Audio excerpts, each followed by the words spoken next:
हरे कृष्णा। सही भक्तों का स्वागत है आज की भगवत गीता क्लास में। मंगलाचरण करते हैं।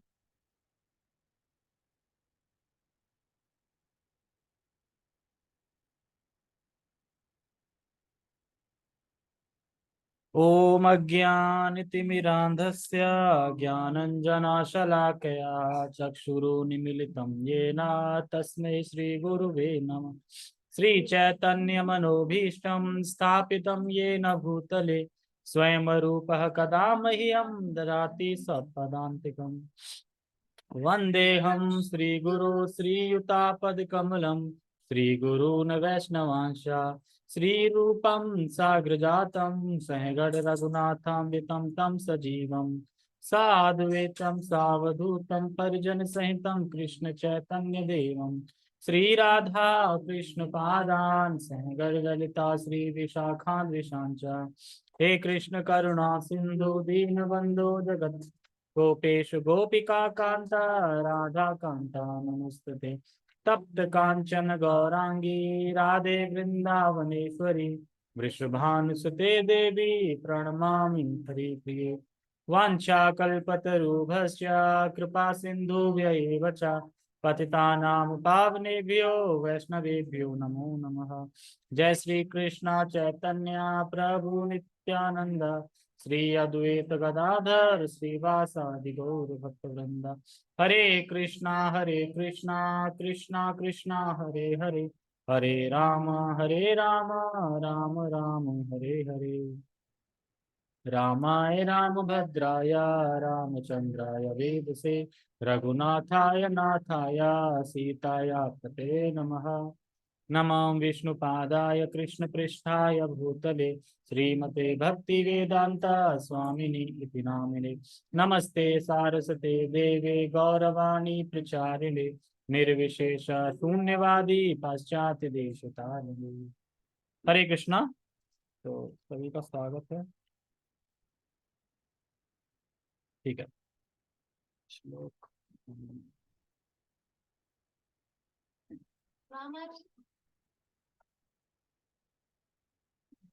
ठीक है। भगवत गीता थारूप अध्याय 13 श्लोक क्रमांक 15। तो हम 15 पे आ गए। इसमें है भले ही 35 श्लोक है, कितने इसमें उतने कुछ हैं कुछ, लेकिन हैं बड़े बड़े श्लोक इसमें। और इसमें फिलोसफी ज्यादा है इस अध्याय में। और सबसे अच्छा अध्याय 12, क्योंकि छोटा भी है और उसमें बहुत अच्छे अच्छे श्लोक है। मतलब बिल्कुल गूढ़ भक्ति दी है एकदम, क्रीम को क्रीम एकदम ऐसे करके। ठीक है, तो हम इसका पहले उच्चारण करते हैं। तो भगवान के गुणों का वर्णन चल रहा है, यानी परमात्मा के गुणों का वर्णन चल रहा है। आत्मा का सिर्फ एक श्लोक में था। अब जो श्लोक चलेंगे उसमें भगवान के गुणों का वर्णन चलेगा। तो आगे हम गुणों का वर्णन पे चर्चा करते हैं। सर्वे इंद्रिया गुणाभासम सर्वे इंद्रिया विवर्जितम असक्तम सर्वभृत्यैव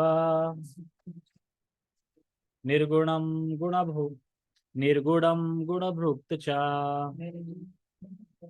सर्वेन्द्रिया गुणाभासम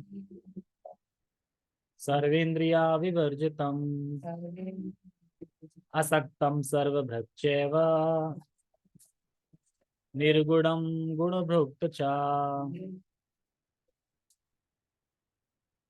देखो, सर्व इंद्रिया गुण आभासम। आभास का मतलब होता है प्रकाशित करना। आभासम मतलब आभास, प्रकाशित करना, किसी चीज का आभास दिलाना।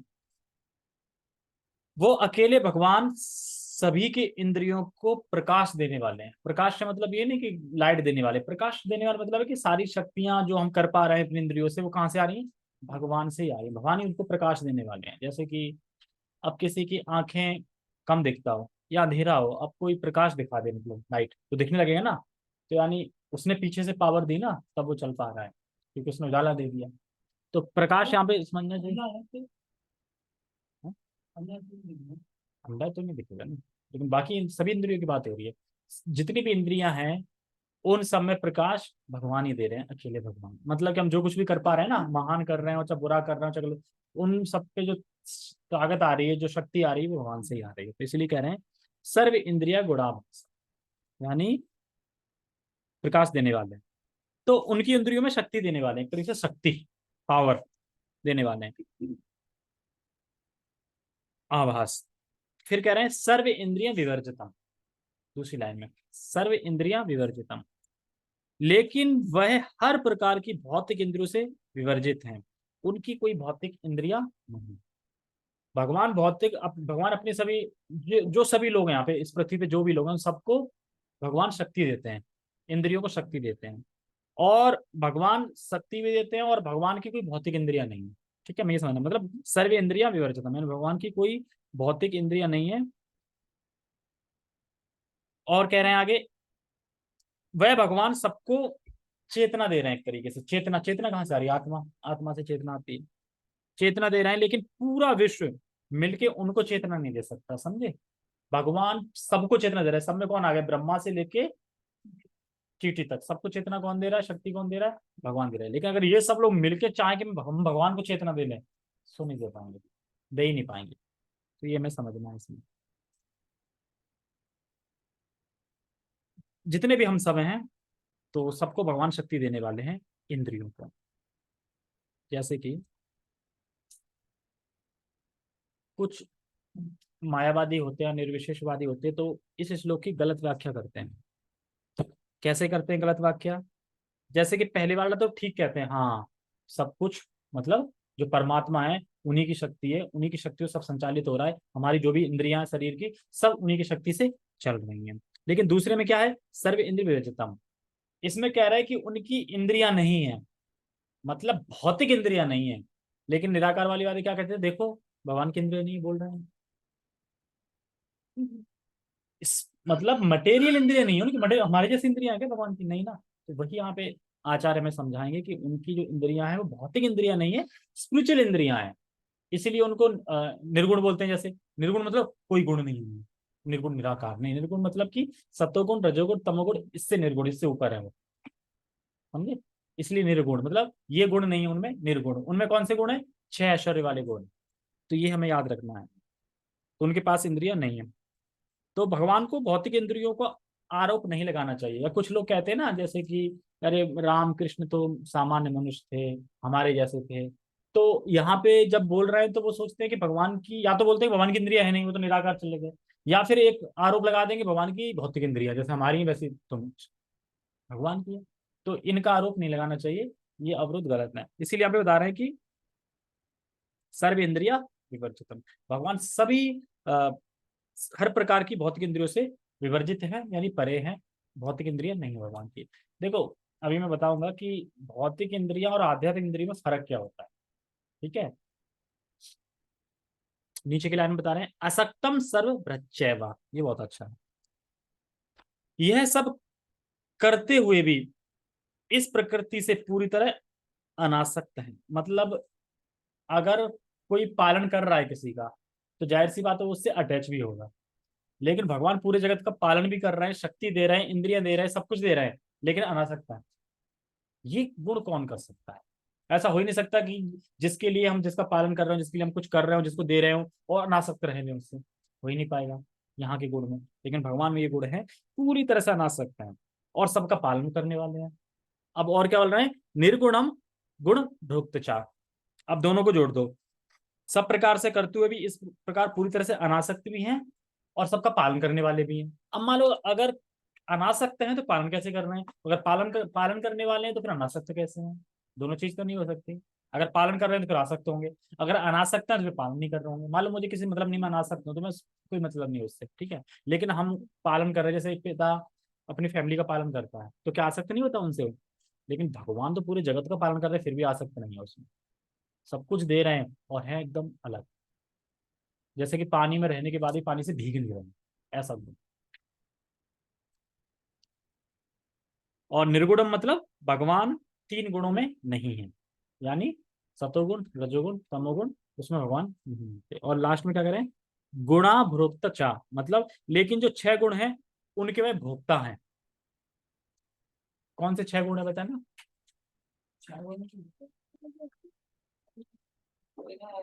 हाँ, पूर्ण सौंदर्य, पूर्ण आंसर, ये गुण है, ये प्रकृति वाले 3 गुण, ये गुण नहीं है उनमें, ये वाले गुण है। और इनके भोक्ता भी भगवान ही है, हम नहीं। यहाँ के इस जगत में किसी भी इंसान के ऐसा तो नहीं बहुत ऐश्वर्यवान हो, बहुत खूबसूरत हो, भगवान इतना नहीं। और खूबसूरत हो तो ऐसा नहीं कि अपने आप खुद ही भोगता है, वो भोगता कोई और है। तो वही यहाँ पे बता रहा है कि इस चीज को हमें समझना। तो इधर कितना अच्छा श्लोक है।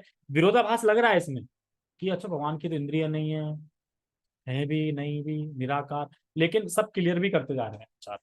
मतलब कोई विरोधाभास नहीं है, भगवान की भौतिक इंद्रिया नहीं होती, लेकिन लोग थोप देते हैं कि भगवान की भी भौतिक इंद्रिया, इसलिए विरोधाभास हो जाता है, लेकिन वैसे कोई विरोधाभास नहीं है। टेक्स्ट पढ़ते हैं।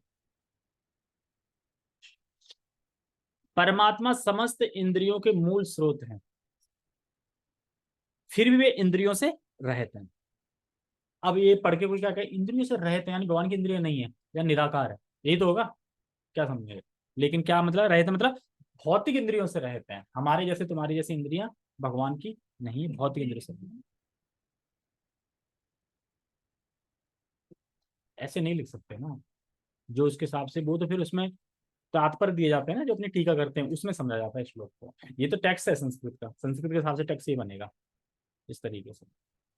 लेकिन भगवान अभी इसमें बताएंगे ना, अभी जब इसमें आएगा तो अभी जो ये तो चलो गीता है, अभी उपनिषदों से कोट करेंगे ना। ऐसा नहीं है कि भगवत गीता में बोल दिया अरे तुम तो भावों को तुमने मान लिया कि भौतिक इंद्रिय नहीं है, कहाँ लिखा है। उपनिषद में लिखा है भगवान की स्पिरिचुअल इंद्रियां हैं। उपनिषद में लिखा, श्वेता शत्रु उपनिषद हो गए, अच्छे अच्छे बड़े बड़े उपनिषद उनमें लिखा है ऐसे। और क्या कह रहे हैं, वे समस्त जीवों के पालन करता होकर भी अनासक्त है। समझे, समस्त जीवों को पालन कर रहे हैं और फिर भी अनासक्त है, मतलब भगवान कोई टेंशन नहीं है, पालन भी कर रहे हैं और अनासक्त भी है। वे प्रकृति गुणों के परे हैं, फिर भी वे भौतिक प्रकृति के समस्त गुणों के स्वामी हैं। अरे भौतिक गुणों से मतलब 3 गुण हैं उससे परे भी हैं और उनके स्वामी भी हैं, ऐसे कैसे हो जाएगा, कोई मालिक भी हो उनसे अलग भी हो परे भी हो, तो नहीं विरोधाभास नहीं लग रहा। तो इसीलिए इस श्लोक को समझना है। देखो, और जैसे प्रभु जी एग्जाम्पल दे रहे थे वैसे समझता हूँ। अपने आंखें लो और हाथ लो और हाथ को देखो। तो अगर मैं ये क्वेश्चन करूं, अब मैं कहूं कि आपकी आंख आपके हाथ को देख रही है, तो क्या उत्तर रहेगा तुम सबका। सही है ना, मेरी आंख मेरे हाथ को देख रही है, ओके ठीक। और मैं अगर अब ये कहूं कि आपके हाथ आपकी आंखों को देख रहा है, ये हाथ आंखों को देख रहा है, आंख हाथ को देख रही है ना। मैं कहूं नहीं मेरे पैर, मेरे कान, मुंह की, ये सब आंख को देख रहा है, ये क्या बोल रहा है। तो कहने का तात्पर्य यह है कि हमारी आंखें पूरे अंग को देख सकती है, देख रहे हैं ना। आंखें आंखों को छोड़ के मतलब ये आईने से देख लेते हैं, पूरे अंग को देख रहे हैं, लेकिन पूरे अंग मिलके आंख को नहीं देख सकते। समझे हैं? गाय के, अच्छा इतना भी नहीं। तो कहने का मतलब यह है कि उसी प्रकार से परमात्मा की वजह से हम सब कुछ देख पा रहे हैं, समझ में आ गया। परमात्मा की वजह से हम सब कुछ देख पा रहे हैं, लेकिन सुन रहे हैं, सब कुछ कर रहे हैं, परमात्मा सुन रहे हैं, देख रहे हैं, चल रहे हैं, फिर रहे हैं, सब परमात्मा से कर पा रहे हैं, लेकिन परमात्मा को नहीं देख सकते। इस अवस्था में परमात्मा की वजह से हम सब कुछ देख रहे हैं, लेकिन हम परमात्मा को नहीं देख पा रहे हैं। जिस तरह आंखों से पूरे अंग को देख रहे हैं पर अंग से आंखों को नहीं देख सकते, उसी प्रकार से परमात्मा की वजह से हम सब कुछ देख रहे हैं, लेकिन परमात्मा को नहीं देख पा रहे हैं। यानी इस अवस्था में भक्ति करेंगे, प्रगति करेंगे, तो फिर वो गुण आएंगे तो हम भगवान के दर्शन होने लगेंगे। लेकिन इस अवस्था की बात हो रही है कि हम भगवान को, परमात्मा को नहीं देख सकते, लेकिन परमात्मा की वजह से सब कुछ देख रहे हैं। यानी जिस चीज के लिए, जिस चीज से हम सबको देख रहे हैं उस चीज को नहीं देख सकते, ये समझना है इसमें। तो भक्ति करेंगे फिर भगवान अपने आप को प्रकाशित करेंगे, तो फिर हम देख। ओके। और इसमें एक ऊपर आई है लाइन, हाँ यही, कि वे सभी इंद्रियों से रहित हैं। तो रहते का मैंने बता ही दिया कि यानी हमारी जैसी इंद्रियां नहीं है। तो कोई क्वेश्चन करेगा तो कैसी इंद्रियां हैं भगवान की, तो इसको देखो जरा ध्यान से समझना पड़ेगा तभी समझ पाएंगे इसको, ठीक है। कि भगवान की हमारी जैसी इंद्रियां नहीं है, तो भगवान की इंद्रियां हैं कैसी, क्या भूत की या अभी पीछे से बढ़ा है, उनके हाथ हर जगह फैले, तो हाथ में तो इंद्रिय नहीं होगी। मैं बोल रहा हूँ है भूत की, होते आध्यात्मिक इंद्रियां है ना। तो मैं मेरा ये सवाल ये है कि हमारे जैसी इंद्रियां नहीं है तो कैसी इंद्रियां हैं? आध्यात्मिक इंद्रियां हैं। आध्यात्मिक इंद्रियां कैसी होती? इसको समझाने के लिए हमें चलना पड़ेगा इस पे। देखो, एक होता है समयोग और एक होता है समवाय। समयोग समवाय, समयोग समवाय, इसको ध्यान से समझना होगा, तुरंत समझ आएगा अच्छा भगवान की इंद्रियां ऐसी हैं। तो समयोग में होता है कि कोई चीज बाहर से ऐड की है, जैसे कि ये लैपटॉप है, इस लैपटॉप में माइक मैंने ऐड कर दिया, तो इसको समयोग बोला जाएगा। या ऐड नहीं करना, मतलब कि एक टेबल है और टेबल में बुक रख दी, तो बुक को ऐड किया गया ना, टेबल टेबल तो थी पहले से, बुक को मैंने ऐड कर दिया, इसको बोलते हैं समयोग। यानी हम अपने कर्मों के हिसाब से, हमें इंद्रियां मिली हैं नहीं ऐड हुई हैं, समझे? हमें इंद्रियां मिली हैं कर्मों के हिसाब से, हाथ पैर, ये जो भी मुख, जो भी बाल वाल कान नाक, जो भी इंद्रियां हैं, जितने भी पूरे शरीर की जो भी है, वो कर्मों के हिसाब से मिली है, यानी ऐड की गई है। ऐसा नहीं कि हमारे पास थी, हमारे पास है नहीं, ऐड करी गई, हमें मिली है, यानी समयोग, यानी किसी चीज को ऐड करना। समझ में आ गया समयोग? पूछूंगा नहीं ये। दूसरा है समवाय। समवाय में मतलब होता है कि उसकी इनहेरेंट क्वालिटी है उसी में, जैसे दूध की सफेदी। क्या दूध में सफेदी कहीं से मिलाई गई थी क्या, या पहले से ही है? पहले से ही है ना। समवाय मतलब कि इनहेरिट पहले से ही है। उसी तरीके से भगवान पे कहीं से इंद्रियां ऐड नहीं हुई, ये इनहेंट हैं वो, मतलब भगवान में पहले से ही हैं इंद्रियां, और हम में ऐड करी जाती है इंद्रियां। यानी टेबल पे बुक रख दी तो बुक को ऐड किया गया, ठीक है, टेबल शरीर है और बुक इंद्रिया हो गई, ऐड किया गया। लेकिन भगवान में दूध की तरह, जैसे दूध में सफेदी अपने आप ही है, पहले से ही, पहले से ही है, इसी तरीके से भगवान की इंद्रियां पहले से ही है। ऐसा नहीं कि कहीं से इंद्रियां आई गई हैं, वो इनहेरिट इंद्रियां हैं ही पहले से। हमारी टू कॉपी इंद्रियां की मिलती है हमें, लेकिन भगवान की इंद्रियां जो पहले से ही हैं, इनहेरिट हमेशा, कहीं से लेनी नहीं पड़ती कि कर्मों के हिसाब से मिली हो, ये हो। और जैसे उनका जो शरीर है ना, उनके शरीर को शरीर नहीं होता, उनको स्वरूप बोला जाता है। भगवान अपने स्वरूप को प्रकट करते हैं, शरीर नहीं होता, शरीर हमारा होता है सबका, भगवान का शरीर नहीं होता, भगवान का स्वरूप होता है। और इंद्रियां इनहेरिट होती हैं मतलब कि उसी में होती। और अगर इस दूध की सफेदी ऐड नहीं कर सकते तो पहले से ही ऐड है, तो भगवान के जो अंग हैं वो इनहेरिट क्वालिटी पहले से ही है। समझा गया? मतलब हमारे तो आंख नाक कान ये सब इंद्रियां दी जा रही है ना, कि भाई तुमने ये कर्म किया, इसका भोग करने के लिए इंद्रिया पकड़ो, ठीक है, बाद में ले ली जाएंगी फिर। लेकिन भगवान पहले से ही है, इंद्रिया स्वतः स्वतः ही इंद्रियां हैं। ऐसा नहीं है कि उनका शरीर है वो स्वरूप है, वो इंद्रियां हैं पहले से। ये समझना, कहने का तात्पर्य यह है कि हमें दे दिया गया है और भगवान के पास ऑलरेडी है। हमें दी गई इंद्रियां, इसीलिए कह रहे हैं हमारी जैसी इंद्रियां नहीं है। हमारी इंद्रियां तो दी गई है ना, ऐड करी गई है, समयोग। लेकिन भगवान है तो समवाय, तो भगवान की इंद्रियां हमारी जैसी नहीं है। और क्या बोल रहे हैं? अनासक्त। अनासक्त है मतलब ऐसा नहीं है, अरे देखो मैंने तुम्हारा पालन किया है, तुम मेरी इज्जत नहीं कर रहे हैं, मुझे नमस्कार नहीं कर रहे, प्रणाम नहीं कर रहे हैं, मैंने तुम्हारा पालन किया है।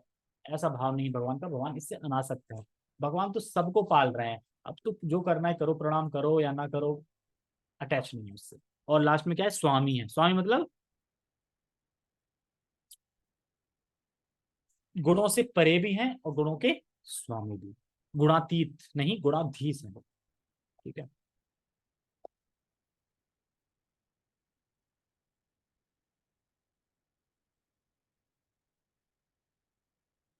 तात्पर्य कहाँ है? हाँ, तात्पर्य, यद्यपि परमेश्वर समस्त जीवों की समस्त इंद्रियों के स्रोत हैं, फिर भी जीवों की तरह उनके भौतिक इंद्रियां नहीं होती। अब इसमें आगे, जीवों की तरह भौतिक इंद्रिया नहीं है, उनकी स्पिरिचुअल इंद्रियां हैं जो कि पहले से ही है, इंद्रियां दी नहीं गई हैं। भगवान की स्वतः ही है सब कुछ, जैसे भगवान का नाम स्वतः ही है, दिया नहीं गया है। भगवान की इंद्रियां स्वतः ही है, दी नहीं गई। उनके हाथ पैर नाक आँख भगवान की स्वतः ही अपने आप, कहीं से दिया नहीं गया। तो सोचो फिर कैसे होंगे। और ऐसा नहीं है स्पिरिचुअल इंद्रिया हमारी नहीं है, हमारा भी स्वरूप है और हमारी भी इंद्रियां हैं। लेकिन कब पता चलेगा? वो जब भक्ति में चढ़ जाएंगे, जब पहुंच जाएंगे धाम, तब हमारा स्वरूप मिलेगा, वो इंद्रिय मिलेगी, और इंद्रिया वो भी हम इंद्रिय विस्तार कर सकते हैं। ऐसा नहीं कि हम कम हैं, भगवान के अंश हैं हम। सोच के देखो, भगवान जैसे ही हैं, बस क्वांटिटी में भगवान बड़े हैं, गुण में बराबर ही है। देखिए ना, पार्षद कैसे लगते हैं, भगवान जैसे ही लगते हैं, सब चीजें होती है। क्योंकि भगवान के सब अंश हैं। ब्रह्मा तो देखो कितने पावरफुल हैं कि नहीं, शिव देखो, है तो सब भगवान के ही अंश। तो उस तरीके से हमें समझना पड़ेगा। तो याद रखें, कभी भी हम कुछ अगर अच्छा कर पा रहे हैं या कुछ बुरा कर पा रहे हैं, तो ये अच्छा बुरा करने की जो शक्ति है वो कहाँ से आ रही है? भगवान से आ रही है, ये समझनी चाहिए। जैसे हमारी आंख, मेरी आंख, मेरे कान, मेरा मेरी नाक, मेरी, तो आप कौन है फिर? क्वेश्चन उठेगा ना, मेरा हाथ, अच्छा मेरा हाथ, तो मैं कौन हूँ फिर ये मेरा हाथ है ना, मतलब मैं अपने आप से अलग हाथ को बता रहा हूँ। तो ये सब जीव में होता है कि मैं कौन हूँ। पर भगवान अपने शरीर से अभिन्न है, मतलब शरीर से अभिन्न मतलब कि उनकी भगवान और भगवान शरीर में अलग अलग नहीं है। जैसा हमारा शरीर अलग है ना, मेरा हाथ, ऐसा भगवान नहीं। भगवान का स्वरूप है, दिव्य स्वरूप, वपु स्वरूप है, स्वरूप है। तो ये चीज नहीं है।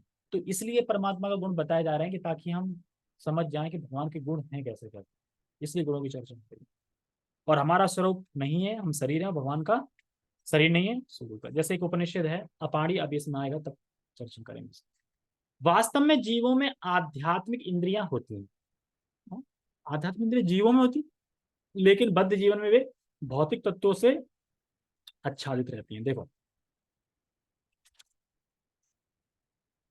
बिना भौतिक बिना भौतिक हाथ पैर के वो हर जगह भगवान तेज चल सकते हैं, क्योंकि भगवान में इंद्रियां वो आध्यात्मिक है, भौतिक नहीं। तो भगवान बिना भौतिक इंद्रियों के कहीं भी तेज चल सकते हैं, सुन सकते हैं, सब कुछ कर सकते हैं। ठीक है, मतलब भगवान का एवरीथिंग इज, सब आध्यात्मिक है, मटेरियल कुछ भी नहीं है भगवान, सब आध्यात्मिक है।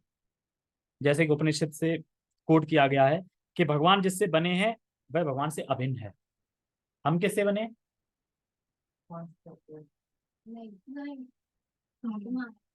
हम किससे बने? शरीर बनाए ना वो तो। हम किससे बने? अरे बने किस चीज से?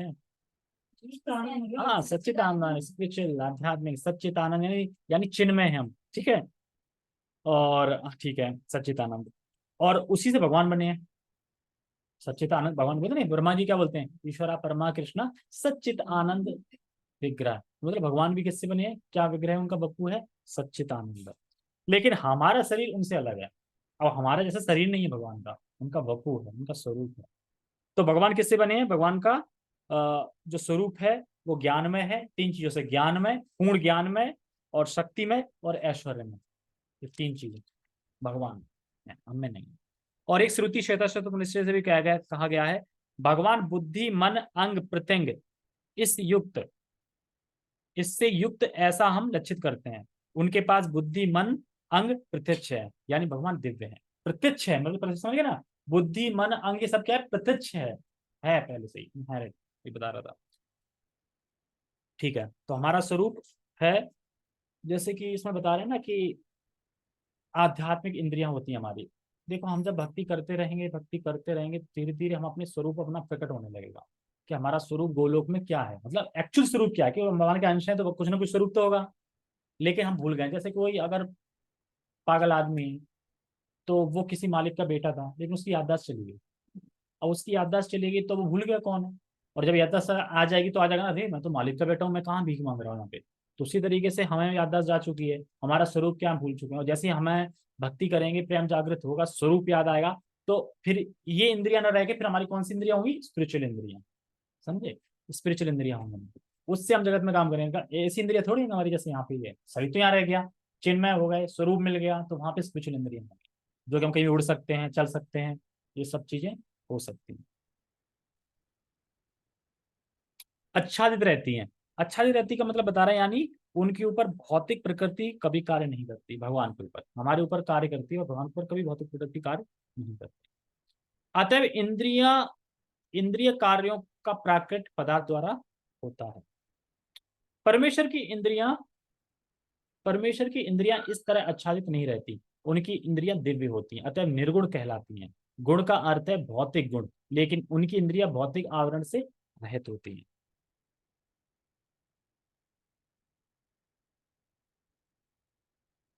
यह समझ लेना चाहिए कि उनकी इंद्रियां हमारी इंद्रियां जैसी नहीं होती, लेकिन उनकी इंद्रियां दिव्य होती हैं, जो कल्मश रहित होती हैं। देखो, कल्मश रहित ही क्यों बोल रहे हैं?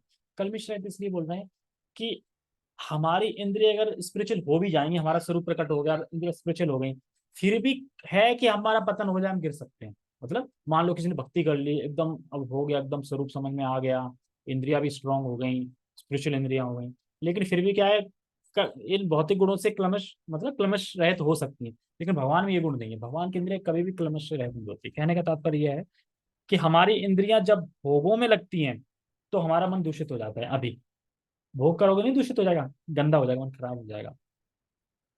पर भगवान सबको भोग करवा रहे हैं, फिर भी वो कलमश से रहित रहते हैं। यानी हम भोग करेंगे तो हमारा मन खराब हो गया, और भगवान तो करवा रहे हैं सबको भोग, और फिर भी कोई मतलब नहीं, फर्क नहीं।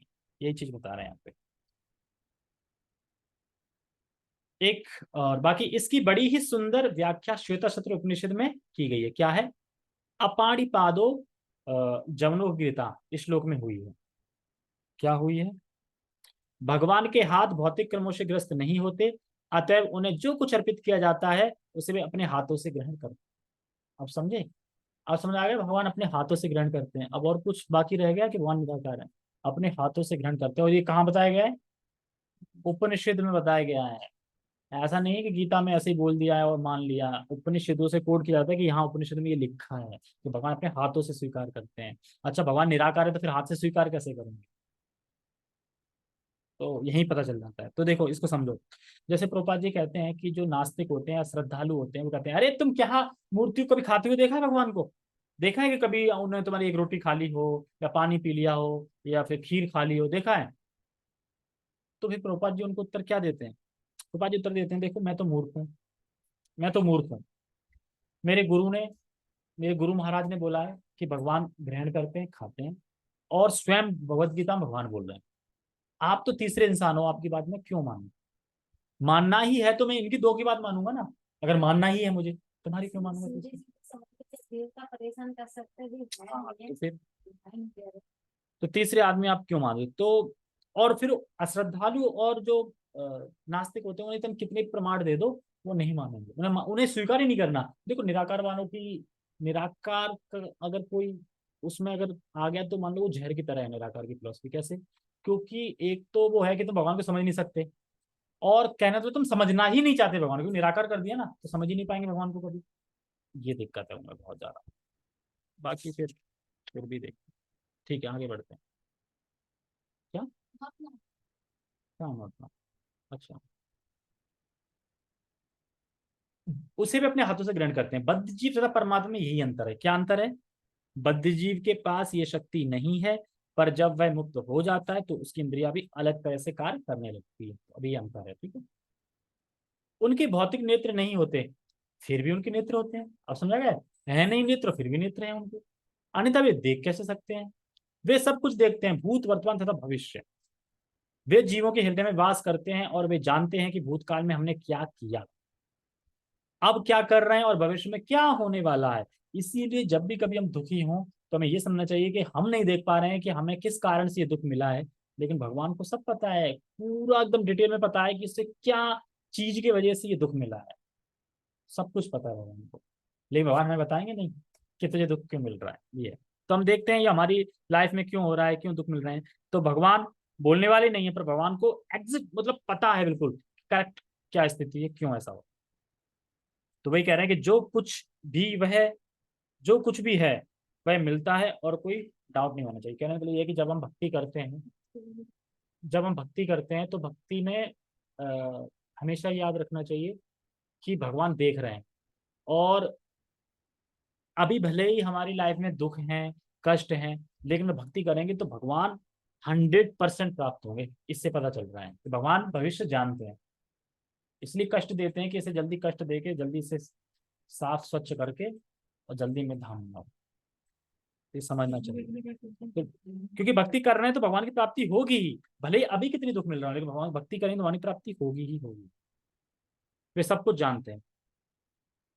कहाँ पे? हाँ, इसकी पुष्टि भगवद गीता में हुई है। कहाँ हुई है? कहते हैं ना कि ऐसा कोई टाइम नहीं था जब मैं नहीं था, ये नहीं थे।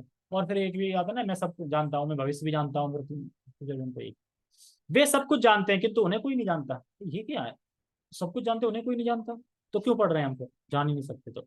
लेकिन शास्त्र पढ़ेंगे तो जान सकते हैं, धीरे धीरे समझ सकते हैं। लेकिन जो शास्त्र पढ़ेगा ही नहीं वो जान पाएंगे कभी? वो तो दुर्गा जी को ही परम सुप्रीम लॉर्ड मानते हैं। वे सब कुछ जानते हैं, कोई नहीं जानता। कहा जाता है कि परमेश्वर के हमारे जैसे पाँव नहीं है, लेकिन वे आकाश में विचरण कर सकते हैं, क्योंकि उनके आध्यात्मिक पाँव होते हैं। दूसरे शब्द में भगवान निराकार नहीं है, उनके अपने नेत्र, पांव, हाथ सभी कुछ होते हैं। और चूंकि हम सभी परमेश्वर के अंश हैं, अतः हमारे पास भी सारी वस्तुएं होती हैं। लेकिन अभी क्या है, हम बद्ध हैं और हम भौतिक भोग में पड़े हुए हैं, दूषित हैं, इसलिए हम नहीं समझ पा रहे। जब होंगे तब समझ पाएंगे। और चूंकि हम सभी परमेश्वर के अंश हैं, तो हमारे पास भी वस्तुएं होती है, लेकिन उनके हाथ, पांव, नेत्र तथा अन्य इंद्रियां प्रकृति द्वारा कलमशग्रस्त नहीं होती। ये मैं बता रहा था, कलमशग्रस्त मतलब हम हो जाएंगे, भोग मिलेंगे, भगवान कलमशग्रस्त नहीं होते। भगवत गीता भी पुष्टि होती है कि जब भगवान प्रकट होते हैं तो वे अपनी अंतरंग शक्ति से यथार्थ रूप में प्रकट होते हैं। वे भौतिक शक्ति द्वारा कलमशग्रस्त नहीं होते, क्योंकि भौतिक शक्ति के स्वामी हैं। वैदिक साहित्य में पता चलता है कि उनका सारा शरीर आध्यात्मिक है, यानी उनका स्वरूप है, उनका अपना नित्य स्वरूप होता है ना, नित्य मतलब स्वरूप को प्रकट करते हैं भगवान, जो सच्चिदानंद सच्चिदानंद विग्रह है। वे समस्त ऐश्वर्य से पूर्ण है, वे सारी संपत्ति के स्वामी हैं और सारी शक्ति के स्वामी। वो तीन गुण बता रहे भगवान कैसे बने हैं, बता ना, ऐश्वर्यमत्ता और सर्वशक्तिमत्ता और एक चीज और थी, और ज्ञान, ज्ञान से पूर्ण, तो बता रहे हैं वे सारी संपत्ति के स्वामी हैं, ऐश्वर्य है और सारी शक्ति, ठीक है, और बुद्धिमान मतलब ज्ञान से पूर्ण। वे भगवान की कुछ, ये भगवान के कुछ लक्षण है। वे समस्त जीवों के पालक हैं और सारी गतिविधि के साक्षी हैं परमात्मा के रूप में। जहां तक वैदिक साहित्य से समझा जा सकता है, परमेश्वर सदैव दिव्य है। ऐसा नहीं है कि अभी दिव्य हैं बाद में नहीं रहेंगे, भगवान हमेशा दिव्य है, ये समझना चाहिए।